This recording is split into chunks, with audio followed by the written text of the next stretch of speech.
Right, good morning, afternoon rather, and welcome to this RTPI East Midlands event on design and access statements. Thanks in particular to Suzanne Slack from the regional RTPI for doing all the arranging behind the scenes, and Stacey Bunn from the East of England RTPI for helping with some of the technology behind the scenes as well. Even bigger thanks, though, to Colin and Steve, who very generously offered their time today to give what we hope will be a really sort of insightful session on an element of the planning system which often doesn't seem to be used to its maximum potential in terms of developing planning proposals. We've got a kind of a selection of talks from Colin and Steve going back and forth, and then we hopefully have a bit of time for the Q&A at the end. Due to the nature of this particular software framework format, we don't have a kind of dynamic function like we would if we were all sitting in a room, so everyone's been muted. If you've got a question that you'd like to kind of be discussed towards the end, if you go into the question box in the GoToWebinar panel, which is hopefully on the right-hand side of your screen, and then we'll try and pick some of them up. Unfortunately, we might not have time for all of them, but hopefully we'll be able to get through some of them. If you lose connection during the session, then please try rejoining via the link that was emailed to you. You may want to ensure your Wi-Fi is at an optimum level by disconnecting all other devices from it. If the speakers lose connectivity, then please wait in the webinar and keep an eye on your emails in case the session has to be relaunched via a new link. Copies of the presentations as PDFs will be available on request after the webinar, and if you have any burning questions, I'm sure Colin or Steve will be willing to kind of pick them up afterwards if we run out of time. My name is Justin Webber, and I chair the RTPI's Urban Design Network, which is partly why I'm here, but you'll be hearing as little from me as possible today. First speaker today is Colin Haywock, who many of you will know with good reason. Illustrious career, often behind the scenes, pushing for design quality, following in the sort of grand traditions of the architect planner from days of yore.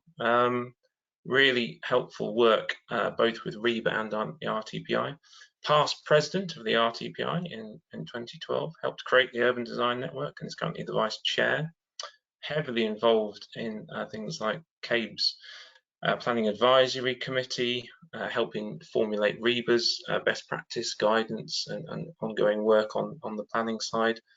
Also a visiting lecturer and professor at the Bartlett School at UCL.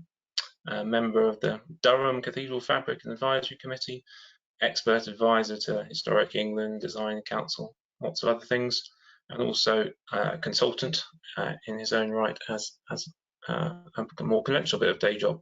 So I'm now going to disappear, and Colin, over to you.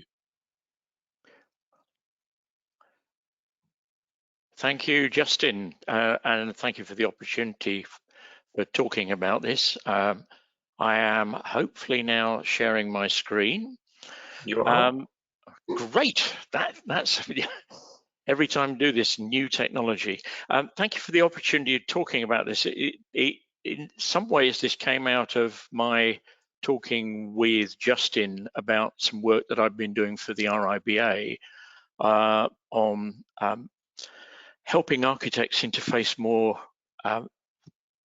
productively with the planning system, and as a part of that, taking a very strong view on the potential of design statements and design and access statements.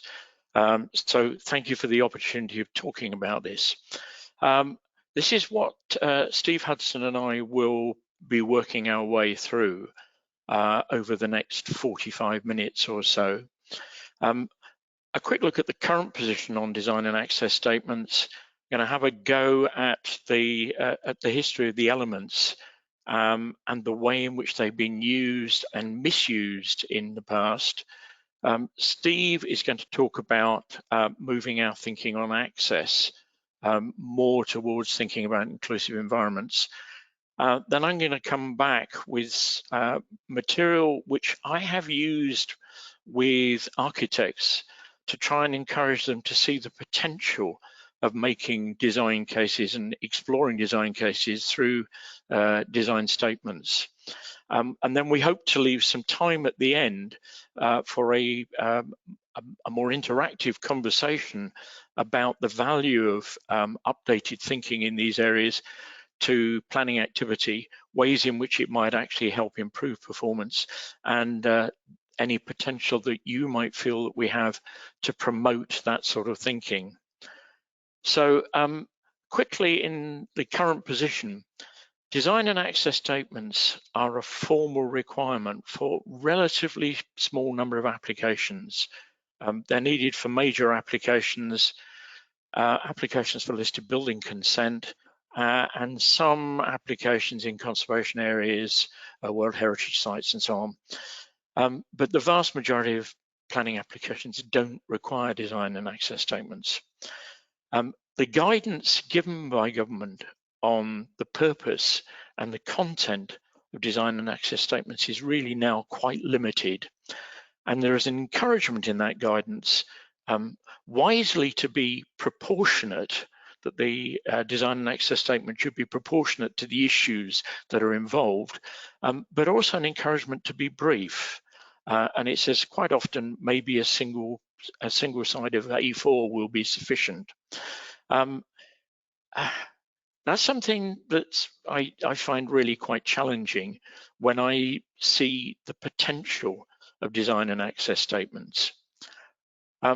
So if we look back at the brief history of design and access statements, go back to PPG 1.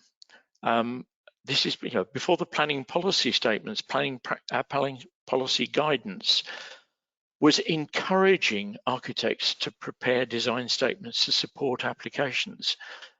It helped, the PPG said it helps the planning system if you can explain what your design approach is about. There was a lot of difficulty way back then. This is in the 1990s and so on. A lot of feeling with government that design was arbitrary and really wasn't a material consideration in planning. Circular 22 of 1980 was the low point in this. PPG 1 encouraged design statements, and to help people understand what design statements might be about, there was an outbreak of peace between the RIBA and the RTPI, where they jointly drafted a design annex to PPG 1. I once ran a seminar for the RIBA, and I asked architects to put their hands up if they thought they had a reasonable working understanding of Part L of the building regulations. That's the one that relates to thermal performance. Virtually everybody put their hand up. I asked them then how many had a reasonable working understanding of the design annex to PPG 1. Only one hand went up. That was my wife's business partner. He knew about it because he knew I was going to ask the question. But it was an indication of the extent to which architects were not working at understanding planning and the planning system and how it is operated. CABE was a wonderful outburst of government understanding of the importance of design in planning. And in the mid-aughties, the 2000s, design and access statements became a formal requirement to accompany most planning applications. And CABE produced this package of guidance, design and access statements, how to write, read, and use them. Very clear set of headings on this. Importantly, talking about the process at the beginning, but then running through use, amount, layout, scale, landscaping, appearance, and talking about access and two potential aspects of access. The obvious thing in terms of vehicle and transport links, but also raising the dimension of inclusive access, thinking about how a building and its setting were going to be used by a wide range of people. This is great thinking, but it was actually dreadfully abused. What we were finding was that it got on the validation list. People, validation officers were just ticking the box. Was there a design and access statement? They may sometimes have looked at whether the design and access statement included material on all these headings, but very often people didn't really seriously look at the business of process and very sketchily covered the items in the list, just basically to say, oh, I've ticked the box, I'm moving on. And the real potential of design and access statements was only very modestly realized. I will come back in the second section to actually look at the real potential that was lost in that and that we might recover in reigniting thinking about the value of design and access statements to the planning process. But at this point, I want to hand over to Steve to talk about the business of moving our thinking seriously from access to inclusion. Steve. Thanks, Colin. It should be up here. Where is it? And while Steve's presentation is loading, just to give a quick intro to Steve, he has over 30 years experience working in engineering and construction related industries, including over 20 years providing independent consultancy services for relating to accessibility and inclusive environments, as well as lots of other experience and positions in the voluntary sector and elsewhere. He's been the chair of the Access Association Northeast region since 2011, and previously the regional representative to the National Access Association. So we're really lucky to have Steve here alongside Colin. And Steve, we can see your presentation. Thanks very much. Thank you. Thanks, Justin. Okay, so today I want to talk to you about how we might make access more inclusive. So, next screen. What we're looking at here today, is to discuss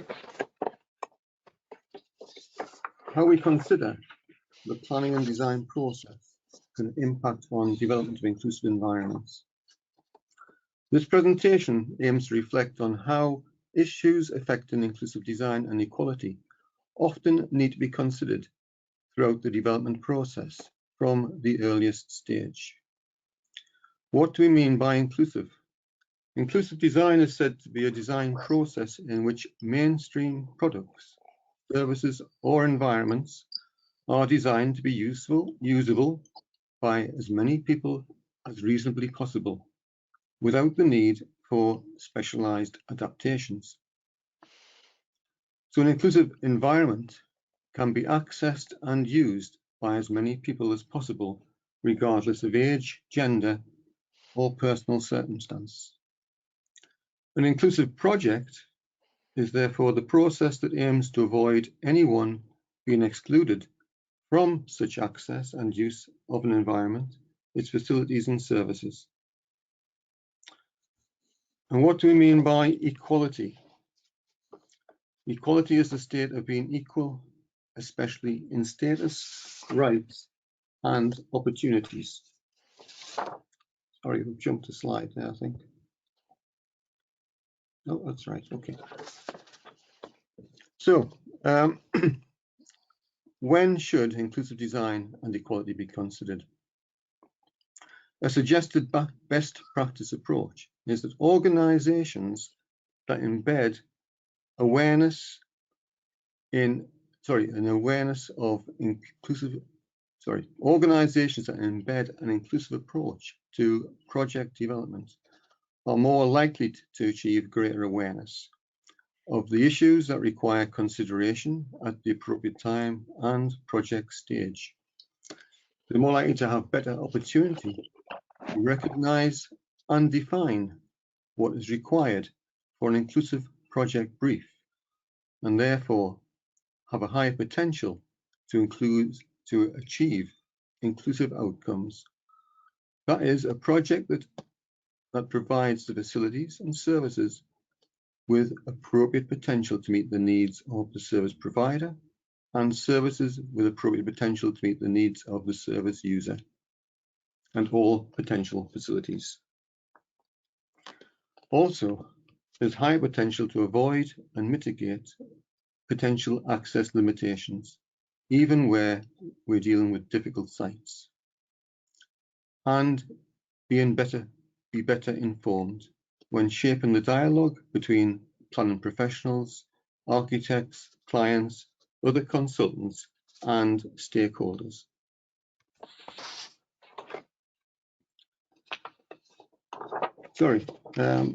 Yeah.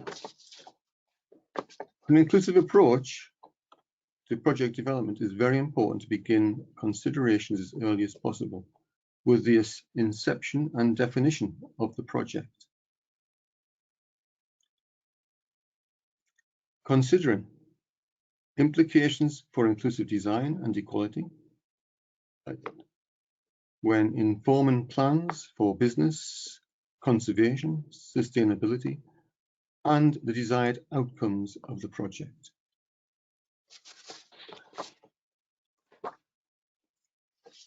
The inclusive process commenced at brief development should consider, obviously, the client requirements, what is wanted, where and when. What are the statutory requirements, constraints, and what is the relevant inclusive design and equality guidance? And informed by local demographics and the user needs, what is needed locally. Obviously, the outline brief development will need to consider the wants and needs, but also it's important to consider the site location assessment. What is the topography of the proposed location? What is the likely orientation of the facilities? Its juxtaposition with local infrastructure and community facilities.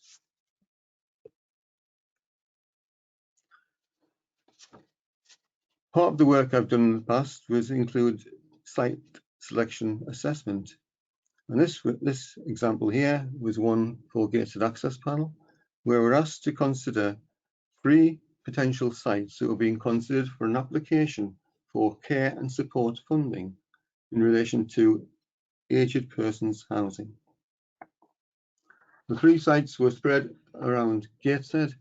Site 1 was very close in proximity to the town centre and also the River Tyne, but separated by the main through route of an A road and also a very old railway site, which was mostly disused at the time in terms of location.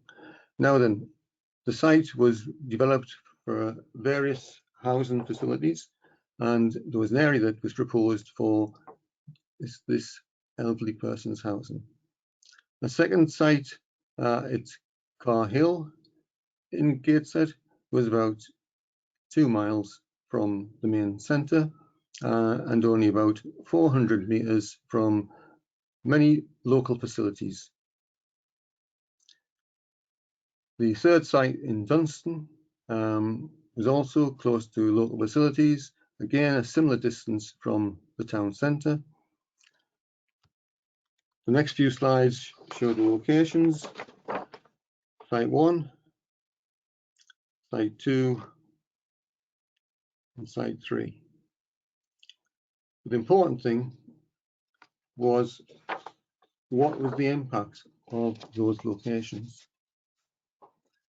Only one site appeared to provide the local topography required to support accessible and inclusive routes for elderly and mobility impaired persons to neighbourhood facilities and local transport routes. Also provide the potential to achieve the HCA happy standards for older persons accommodation, including social inclusion in the community.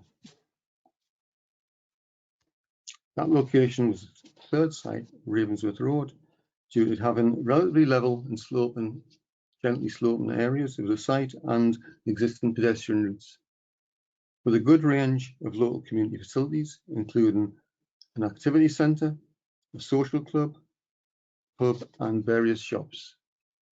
It had excellent links with public transport across the borough and to principal centres and destinations within Gateshead.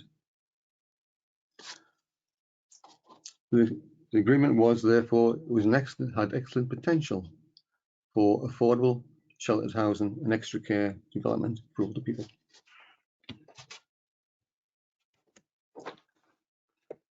So considering what should be considered, we look at the inclusive journey of the design process, how it might be. We know architects share responsibility for the design with other consultants through RIBA stages subject to the procurement route to achieve developments to satisfy the project brief, which has to be informed by statutory requirements and constraints. It should also be informed by inclusive design guidance, which today is represented by the British Standard A300 2018, Parts 1 for external environments and Parts 2 for building. Also, that is supported or referenced by the Building Regulations Approved Document M, Approved Document K, and the British Standard 9999 for fire safety.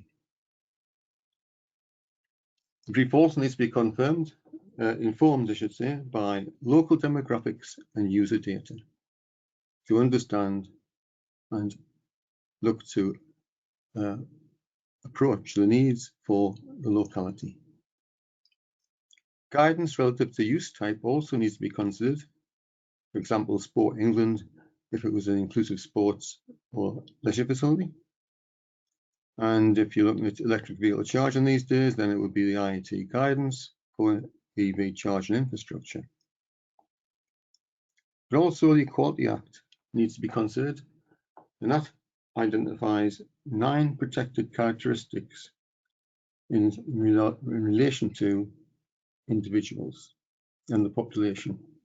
So in terms of demographics, it's important to understand how that might impact on local needs.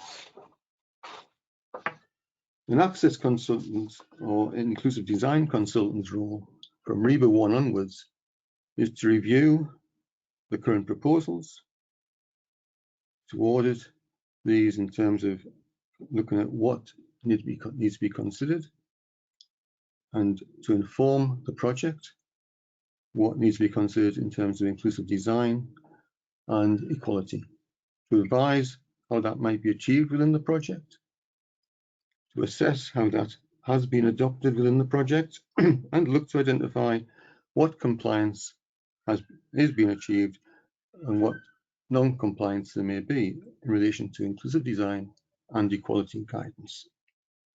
Obviously as well, in relation to current regulations. This slide simply shows the 9 protected characteristics.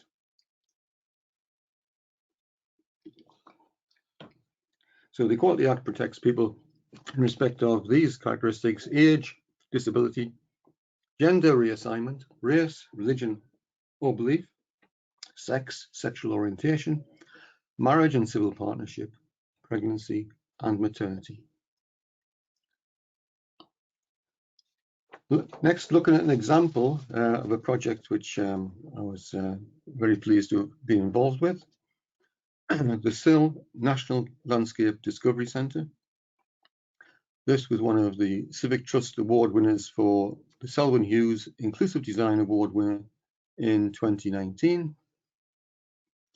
The site was an existing small stone-built visitor centre with youth hostel that were both undersized with inadequate facilities to accommodate today's visitors.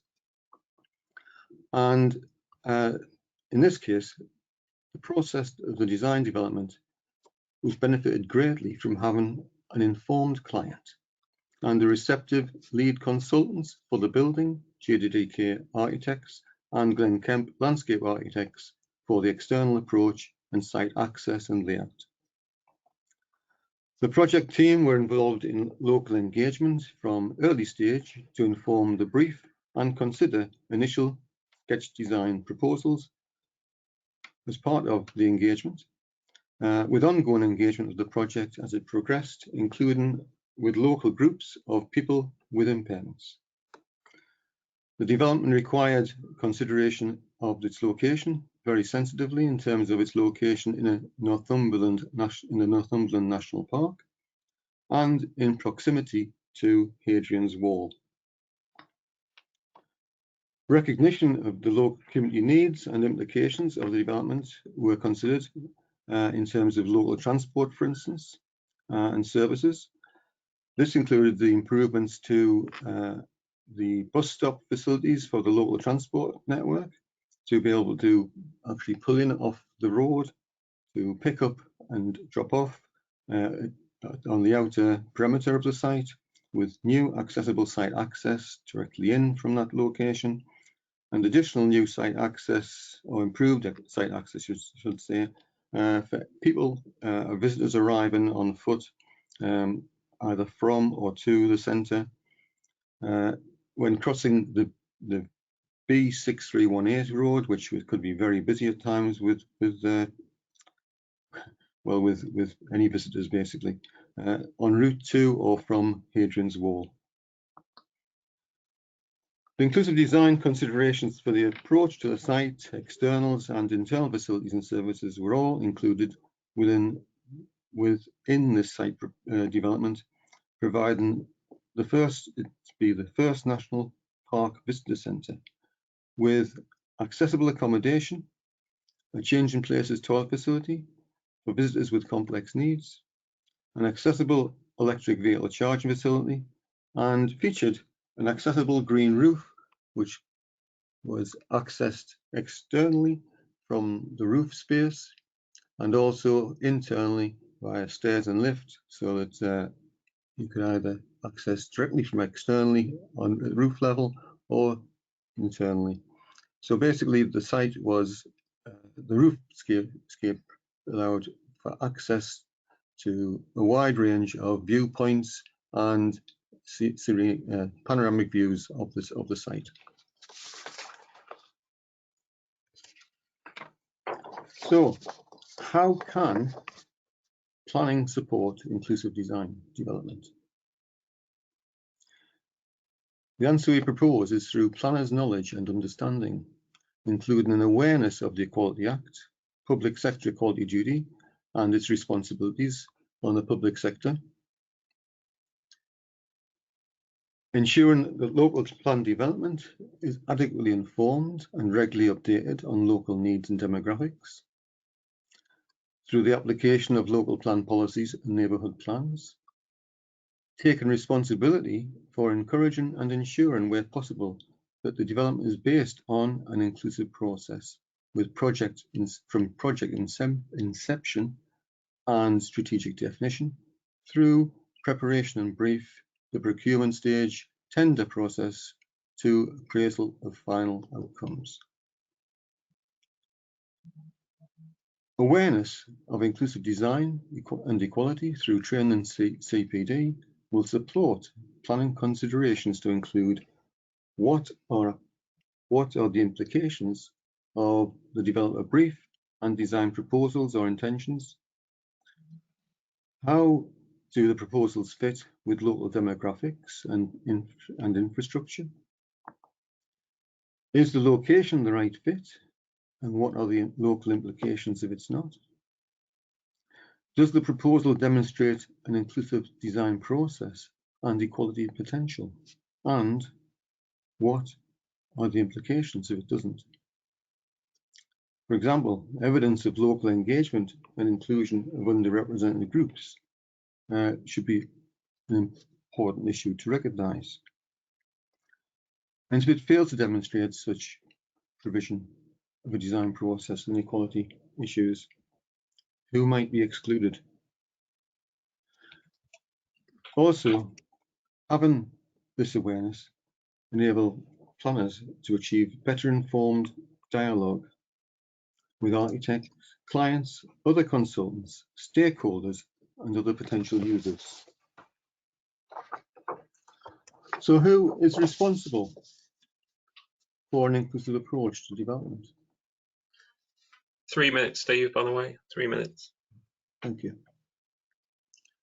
Well, there's a publication which was published in 2017, which was endorsed by various construction professional institutions, and that is the Guidance on Adopting an Inclusive Approach to Design and Planning from the CIC, the Construction Industry Institute. And that was entitled Essential Principles Guide for Built Environment Professionals Creating an Accessible and Inclusive Environment. The guide contains 6 principles as suggested by the Office for Disability Studies. The Design Council states that on their website, inclusive design is the responsibility of everyone who works in the built environment: planners, those who commission new buildings and places, access consultants, designers, architects, engineers, surveyors, property owners, and facility managers. On their website, the Design Council provides Inclusive Environments CPD, and which aims to encourage the UK's highly skilled professionals to continue leading the way in building the most accessible and inclusive country in the world. So I hope you'll, if you haven't already done so, have a look at that and follow the link to that CPD. And finally, that's the website if you'd like to have a look, if you haven't already. And I'll hand you back to Colin. Thank you. Thank you, Steve. Hopefully I'm back to sharing my screen again. Are we? Oh, Yes, Colin. yeah. And are we on a more proactive approach to the design element? Literally and metaphorically, yes. Yes, okay. Right. Can I just say, following on from what Steve was saying about designing for inclusive environments and so on, the Sill is just a wonderful place to visit. So do come to the Northeast and do visit it. The great thing about that is it's the whole building form basically reflects the landscape forms of the layering of the wind sill, which outcrops and Hadrian's Wall runs along the top of it.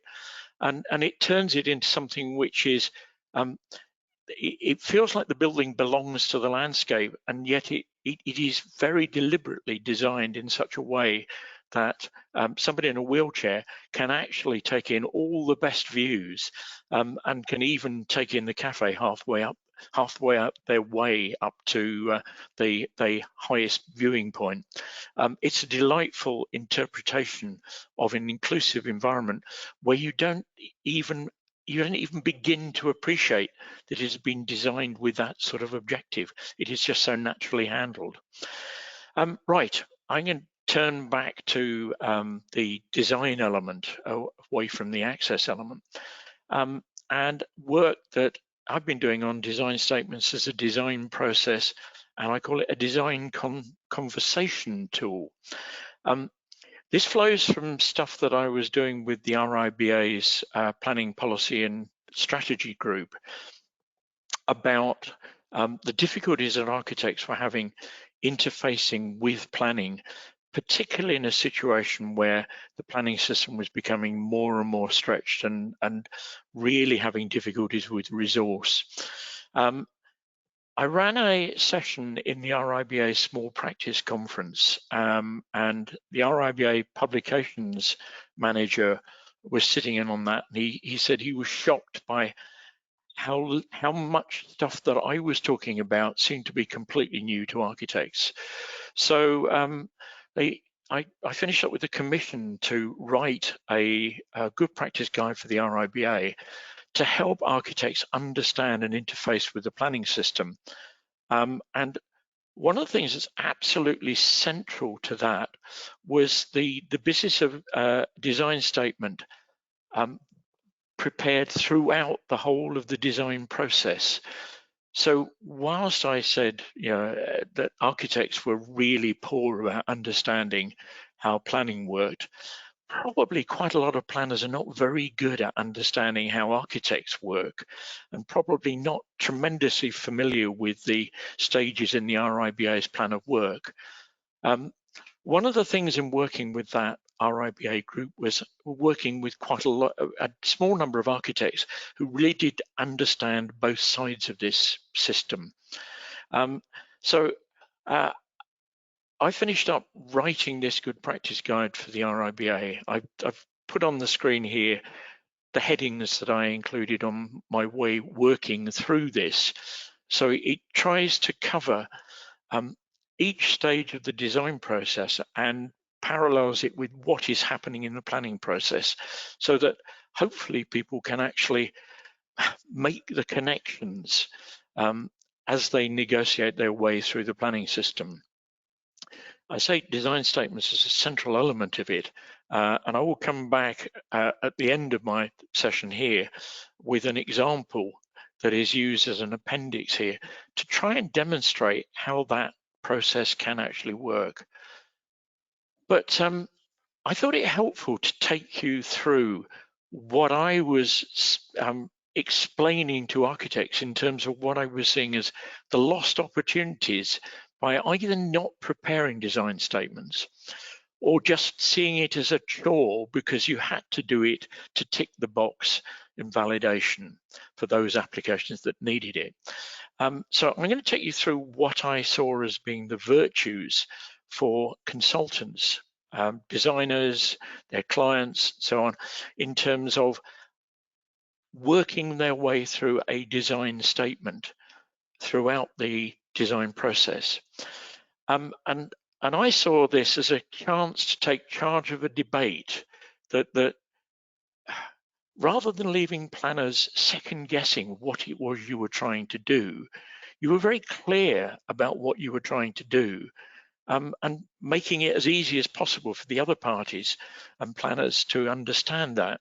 So you clearly set out your intent and your reasoning. You make the case for the development that you're promoting. Try and in that explanation to make it easy for planning officers and the people that they have to consult to understand what it is you're doing and why. And planning officers very often having to write in committee reports or actually speak at committee to try and explain what an applicant is doing. If you explain it very clearly to the planner, it becomes so much easier for the planner to not only to understand it, but to explain it to the committee in a report or in a verbal statement. And also, however hard we work at this, there are going to be occasions when things come to tears, where a great scheme in the minds of an architect is getting refused, and we're heading towards an appeal and an inquiry. It helps everybody to understand what the rationale was, and it kicks you off well in terms of working your way through the nature of an appeal statements and inquiry. So my message to architects was start this at the beginning of the project. There have been occasions where I, as an architect planner, running my own consultancy, being a partner in my wife's small architectural practice, being asked if I could write a design statement to support an application which was having difficulty with the planners. And I'd say, I really don't believe in doing this. I don't believe in a post hoc rationalization of what a design process was about. I believe this is something that's very important for designers to do for themselves. To start right at the beginning of the project, to start with the site and the assessment of context, to really carefully evaluate development brief against your understanding of the site, or to use your understanding of the site to help you develop the brief. try and establish what the really key issues in the process are, and use this to open up pre-application discussions, and really understand the most fundamental elements in here, and use that as a base for developing your design and conducting pre-application discussions. I converted this into what I call the early assessment triangle. And this is where I think that quite a lot of pre-application discussions sort of go off the rails. If one starts with a very careful site evaluation, you start with the business of, well, how do I as a designer working for a developer see the site? What do I see the capacity of the site being? What are the really important features about the site? More often than not, when I undertake a pre-application discussion, I find myself getting from the local authority an enormous range of policies which apply to the development and to the site. Out of that enormous range of policies, there are probably 3 or 4 policies that really make a difference as to whether this development might work on this site or not. And for the client, there are probably a few really important elements of the brief where if we can't do this, then we can't really proceed with the development. It won't work on this site. If we could actually, very early in pre-application discussions, by a combination of what the designer and developers are doing in terms of stating their understanding of the site, if we can reach agreement on how we read the site, if the local authority can say, these are the 3 or 4, there's a lot of policies that are relevant to this site, but these are the 3 or 4 policies that really make a difference as to whether this development might work on this site or not, then it's possible for a designer and the client to sit down with their client and say, okay, can we meet your key development requirements in the space between the way in which we read the site and the really important policies? I've used this in practice on a good few occasions when we found ourselves doing several things, getting the client to rethink the brief, to actually change their requirements and say, we really want this site, so we're willing to do less, to do different, and so on, in order for us to be able to make this site work within the policy constraints. Occasionally, we've actually finished up just moving the development to another site because it's very clear that the site was not going to work for the development within those key policies. Moving on from that, if we've got something which actually feels as though it can work, it can deliver within that triangle,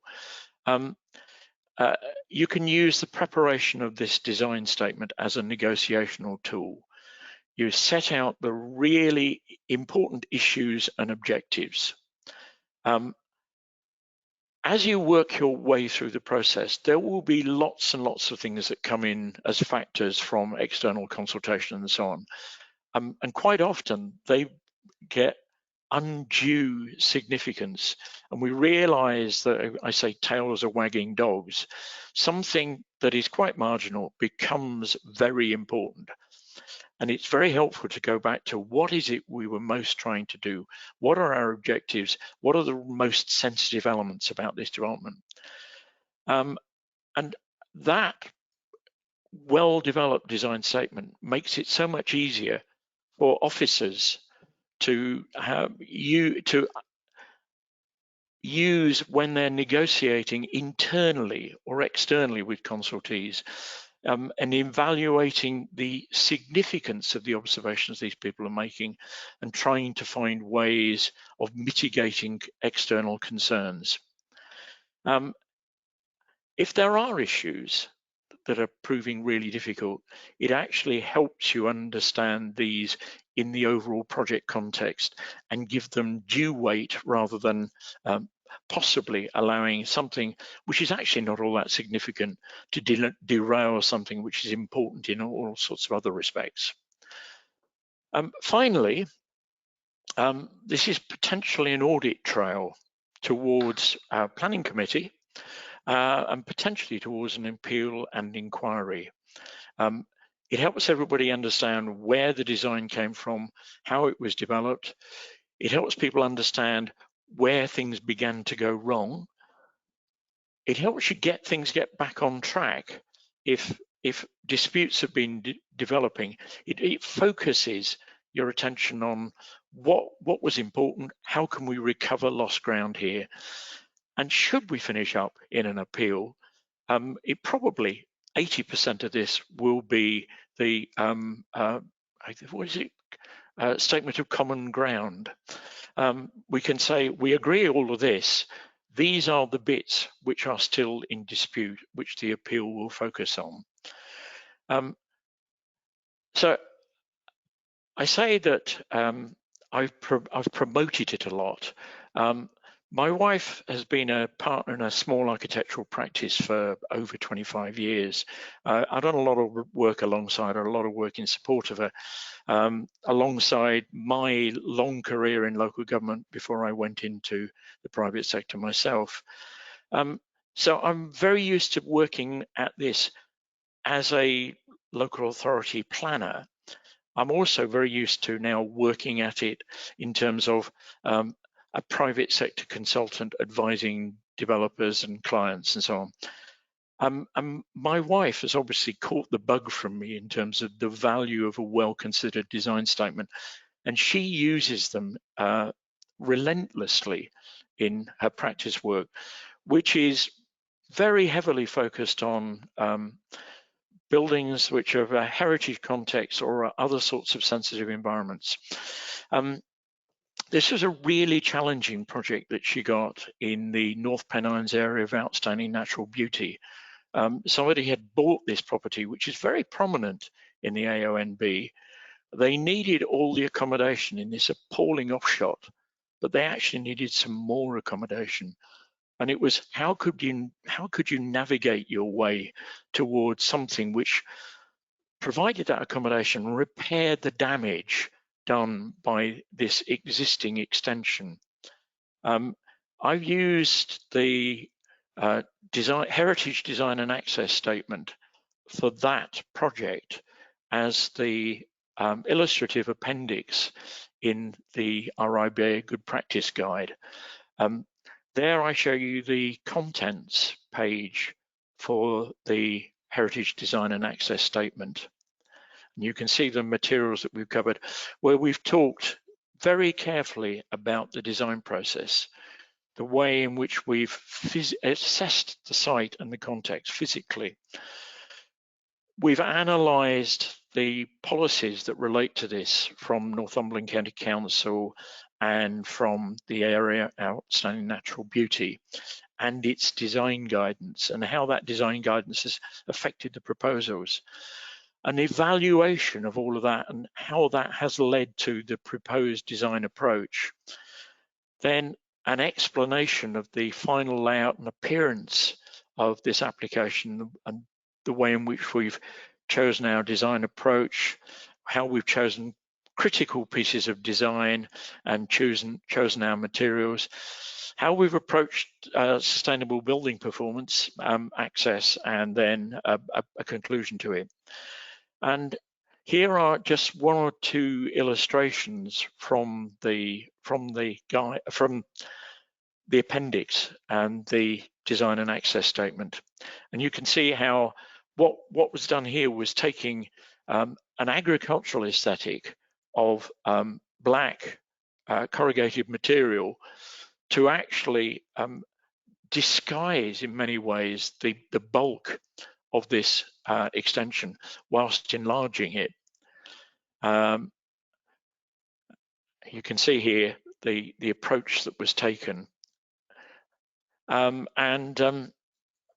intriguing thing is talking to our clients on here, they said that they were quite frequently approached by people saying, by God, that must have been a real challenge to get through planning.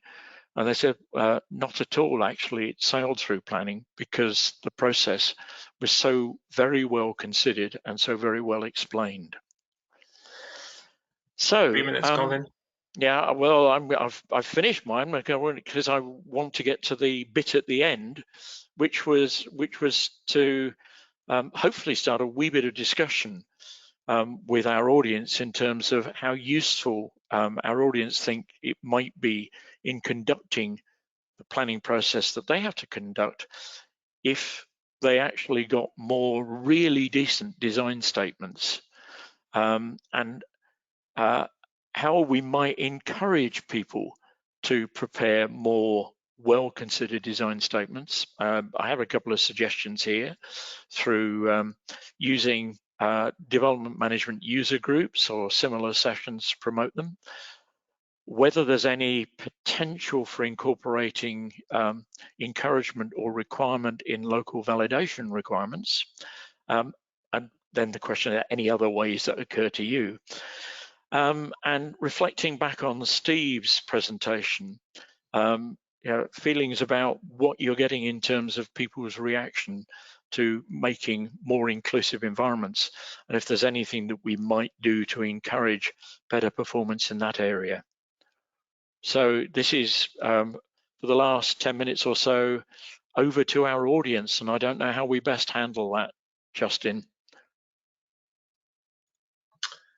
Well, we've had a few questions pop in during the presentation, and I'll just waffle for a few seconds in case anyone else wants to type a couple more into the chat function there, the system. But yeah, I thought that was incredibly helpful from both of you. I think it's really important to kind of go back to the sort of first principles and what the actual point of these design and access statements are. And really useful to kind of have that insight from Steve about the actual meaning of the inclusivity rather than just a sort of a tick box exercise and the opportunities that can bring.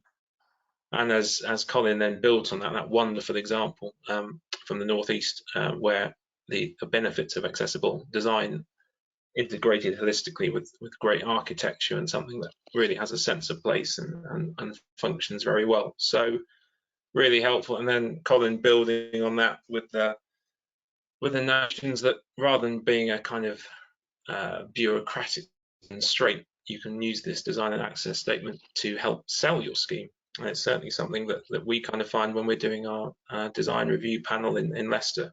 Sometimes it's you have the panel members going, this is actually quite a good scheme, but the materials that have been submitted are so, don't sell it. You know, it's underwhelming in terms of its sort of three-dimensional form when looked at as this sort of flat elevation. And it's, as you quite rightly say, Colin, it's a real chance to kind of explain why your scheme is good. And as you say, that provides efficiencies and benefits for those potentially more challenging situations like a planning committee or a planning appeal process. So really useful insights, I think. Can I say something to scare some of our audience and so on? There is local authorities, we appreciate, are desperately stretched in terms of resources, and sometimes struggle to handle interesting forms of design because, well, you know, I'm gonna struggle to explain this to my members. The easiest thing is not to have to do that. Yeah, my wife tries to make things very clear in her statement so that people actually sort of that she's doing some of their job for them in terms of actually helping them sell and explain this to their councillors. Sometimes they bottle out, and she has a dreadful record with one local authority in the Northeast. You would normally expect a success rate of about 16% on appeal.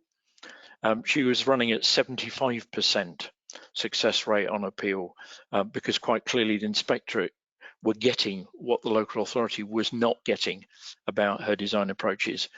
She was even winning RIBA awards for schemes that got refused planning permission.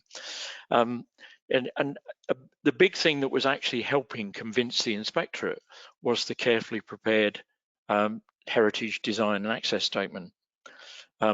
It would be so much better if in that situation the local authority planning officers had got it as well.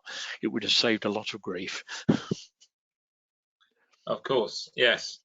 And Sarah's just Sarah Call, it's just a really sort of good message there. I'm just thanking you both for the insights that you've brought in terms of her working now as a consultant, but as kind of linking to that, flagging up the idea that planning officers aren't psychic. So it's really helpful for these things to be set out and made easier for them.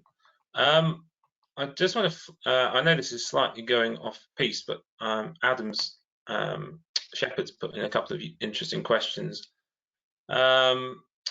picking up on the sort of future direction of travel. And he said, one of the questions, what future do we see for design access statements potentially in the context of the white paper changes in England?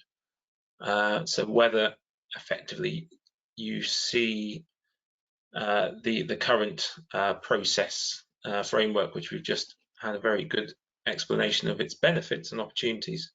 Do you see that having solidity going forward? I know this is slightly guesswork given that the white paper is somewhat unknown, but either of you any comments on that? Well, one of the things that it would seem to be relatively clear is that in areas of protection, the system will be relatively little changed. So you know, those challenging applications in conservation areas, in other heritage settings, in other environmentally sensitive settings, the requirement for an application will continue, and so this process will still be important.